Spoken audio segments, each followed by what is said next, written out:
A blizzard has the power to silence the world in an instant. One moment, the landscape could be alive with the whisper of falling snow. And the next, it's as if the earth itself has vanished under a thick, suffocating blanket of white. For Daniel Reed, the deafening hush that followed the slam of the cabin door was more intense than any storm he had ever faced.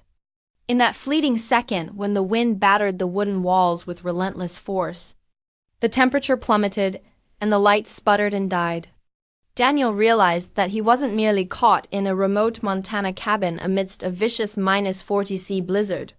He was trapped with Victoria Hale, the untouchable, unshakable CEO whose name commanded boardrooms and whose reputation was colder than the winter storm outside. She wasn't supposed to be here. She wasn't supposed to look vulnerable, exposed, and trembling.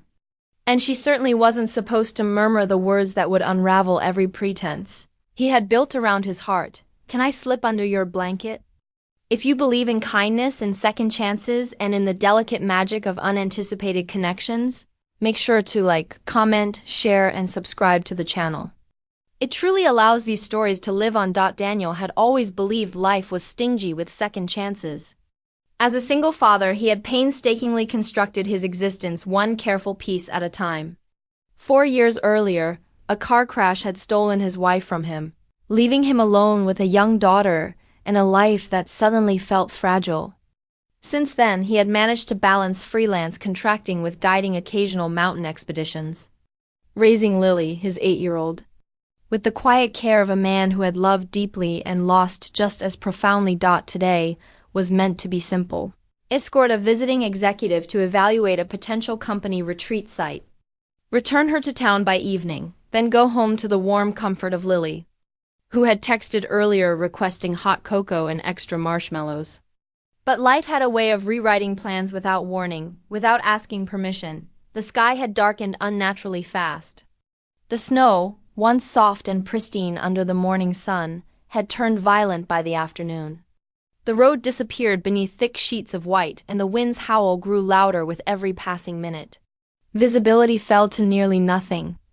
With no alternative, Daniel took the closest turnoff and navigated toward the emergency cabin, a place the rangers and guides used when nature decided to be merciless. Victoria had stepped out of the truck with a tremor in her hands, clutching her designer coat as though it were a fragile shield against the merciless cold.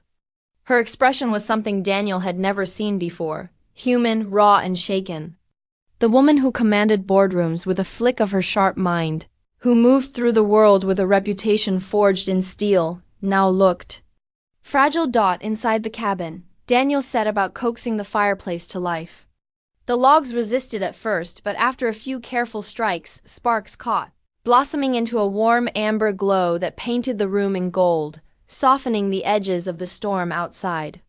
But even with the fire roaring, the chill in the air was relentless, and the blizzard's fury seemed to amplify with each passing moment. Victoria wrapped herself in a thin blanket on the bed, shivering as her gaze lingered on the dancing flames. Her usual armor-pristine suit, poised posture, and controlled expression had melted away. Her makeup had smudged slightly, and her dark hair, usually perfectly styled, tumbled in loose waves over her shoulders. The red satin camisole she wore beneath her coat, delicate and unexpectedly soft, contrasted almost painfully with the wild chaos beyond the cabin walls.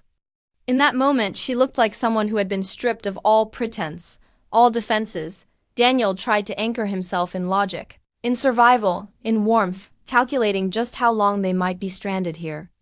But the cabin now felt too small, too intimate, too heavy with unspoken thoughts. His chest ached with emotions he hadn't intended to confront. The quiet, once comforting, now pressed against him. And he realized the storm outside was no longer the only thing threatening to sweep him off his feet. As Victoria's breathing gradually steadied, he handed her another blanket. Their hands brushed, a fleeting, electric contact that carried the weight of unspoken acknowledgement. In her eyes, he saw flickers of something he wasn't prepared for: gratitude, hesitation, and a hint of wonder, as if someone had finally seen her, not the CEO, not the headlines, but her. A blizzard can silence an entire world in seconds. But for Daniel Reed, the silence after the wind slammed the cabin door felt louder than any storm. In that instant, when the temperature dropped and the lights flickered out, he realized he wasn't just trapped in Airmote, Montana cabin with a raging -40°C blizzard outside. He was trapped with Victoria Hale, the notoriously intercalacal CEO who lived her life in immaculate power suits, billion-dollar decisions, and a reputation colder than the storm pounding against the wooden walls. She wasn't supposed to be here. She wasn't supposed to look terrified. And she definitely wasn't supposed to whisper the words that would change everything. Can I slip under your blanket? If you believe in kindness, second chances, and the beauty of unexpected connections, make sure to like, comment, share, and subscribe to the channel. It truly helps the story us con to. Daniel had never believed life gave people many second chances. As a single father, he had learned to build this world piece by piece alone.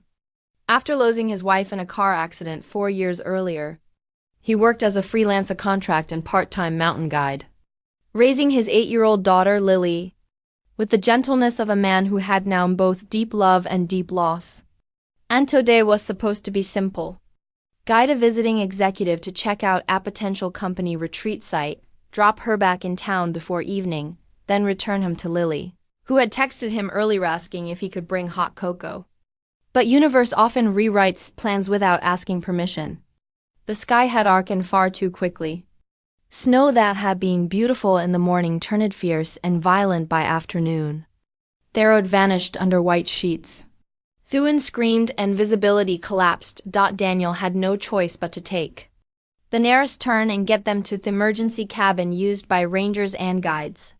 When storms turned deadly, Victoria had stepped out of the truck, trembling, clutching her designer coat with a look he had never imagined seeing on the face of a woman who owned boardrooms and headlines. She looked human, vulnerable, cold. Inside the cabin, the fireplace refused to start until Daniel coaxed it to life with practiced hands. Sparks lightning into a warm glow that painted the room gold and soft. But the temperature was brutal, and the storm outside was strengthening to a level 11 he found alarming. Victoria sat wrapped in a thin blanket on the bed, shivering, watching the fire. Her usually sharp eyes filled with something unguarded. Exhaustion, fear, and something he couldn't name. She wasn't wearing the armor of a CEO now. Her makeup had smudged slightly from Theckold. Her dark hair, usually iron-sharp and perfect in photos, fell in loose waves around her shoulders. And the red satin chemisole she wore under her coat, unexpected, startling in its softness, gave the moment an almost surreal contrast to the raging chouse outside. Daniel tried to stay focused on survival, on warmth, on calculating how long they might be stranded. But the cabin suddenly felt too small, too warm, too quiet, and too full of things hadn't want to feel. Victoria's breathing finally steadied, but the cold still seeped into her bones.